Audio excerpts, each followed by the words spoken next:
बिस्मिल्लाहिर्रहमानिर्रहीम। अस्सलाम वालेकुम। कैसे हैं जी आप सब लोग? अल्लाह ताला से दुआ करती हूँ कि आप सब लोग ठीक ठाक होंगे। तो यहाँ मैं अपने सूट की कटिंग कर रही हूँ। ये शाम का टाइम है तो मैं थोड़ी सी फ्री थी तो मैंने कहा चलो मैं अपने सूट की कटिंग कर लूँ, क्योंकि सुबह मैंने इस पर ना ट्रेसिंग करवाने यानी कि छापा लगवाने जाना था। तो इसलिए मैंने कहा अभी से सूट काट लेती हूँ। वैसे तो मैं ख़ुद भी सिलाई कढ़ाई का काम कर लेती हूँ, लेकिन बस वही बात है कि हड आराम सी हो गई हूँ। मेरी अम्मी ज़िंदा होती तो मुझे उन्होंने बहुत डांटना था, कहना था कि जब तुम्हें ये सब काम सिखाया तो तुम खुद क्यों नहीं करती। बस जी ये मैंने ड्रेसिंग करवा के तो किसी को कढ़ाई के लिए देना है। तो ये गोद भराई वाले दिन का यानी कि रात का व्लॉग है। जब हम वापस आए खाला के घर से तो हमें थोड़ी थोड़ी सी भूख सी लग रही थी, तो भाभी ने कहा क्या बनाएं। तो मैंने कहा बस जल्दी से यहाँ चावल बना लेते हैं। तो बस जी जल्दी जल्दी भाभी चावल बना के ले आई हैं। तो हमने अब मिल के यहाँ खाना खाया है रात का। तो खाना खा के फिर हम सब लोग सो गए थे। मेरी तबीयत भी थोड़ी सी यहाँ अप डाउन चल रही है। तो यहाँ सुबह का टाइम और मैं मार्केट जा रही हूँ, क्योंकि जब हम कल गोद भराई से वापस घर आ रहे थे तो रास्ते में मुझे कारपेट वाली ना शॉप नज़र आई। उन्होंने ना शॉप के बाहर सैंपल कारपेट सैंपल जो है ना वो लटकाया हुआ था।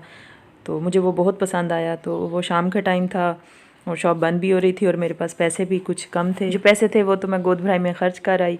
तो कुछ ये भी वजह थी उस वक्त कारपेट ना लेने की। तो जी यहाँ हम कारपेट वाली दुकान पे फिर पहुँच चुके हैं। तो काफ़ी रिज़नेबल प्राइस थे इनके। तो मुझे सब कुछ ही पसंद आ रहा था, लेकिन अब लेके जाना भी मेरे लिए काफ़ी मुश्किल था, क्योंकि मैंने और बेटे ने साथ जाना था। 2 लोगों के साथ ना इतना सारा सामान फिर मुझे मुनासिब नहीं लगा। हस्बैंड तो पहले ही चले गए थे। तो यहाँ पे मुझे बेड शीट्स वगैरह दिखा रहे थे। मुझे पसंद तो बहुत आ रही थी, लेकिन बस वही साथ ले जाने का मसला था। तो बस जी यहाँ मैंने फिर अपना जो कारपेट लेना था वो मैंने डन किया और हम लोग घर आ गए। तो जब यहाँ घर आई तो रूम में काफ़ी सामान बिखरा हुआ था, क्योंकि कपड़े भतीजी ने मशीन लगाई हुई थी धो के, वो उसने कमरे में रखे हुए थे। तो मैंने कहा चलो जी लगे हाथ तो इन्हें फ़ोल्ड कर लेती हूँ, और साथ ही मैंने पैकिंग स्टार्ट कर ली है। तो यहाँ थोड़ी सी ना बारिश भी हो रही थी।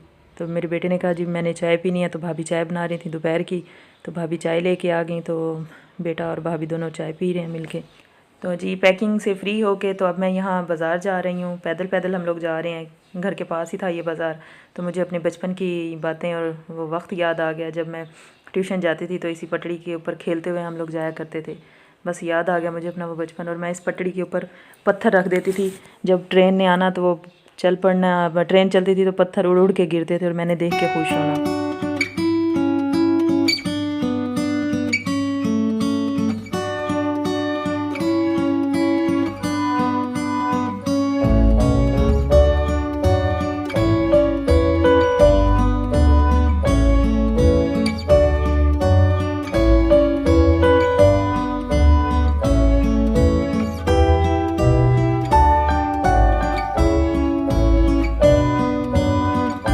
तो यहाँ हम पहुँच गए थी इस छपाई सेंटर।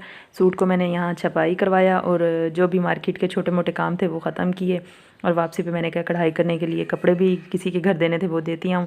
तो जब ये सूट बन के आएगा ना तो मैं आप लोगों को ज़रूर दिखाऊंगी। तो मिलती हूँ नेक्स्ट व्लॉग में। तब तक के लिए अल्लाह हाफिज़।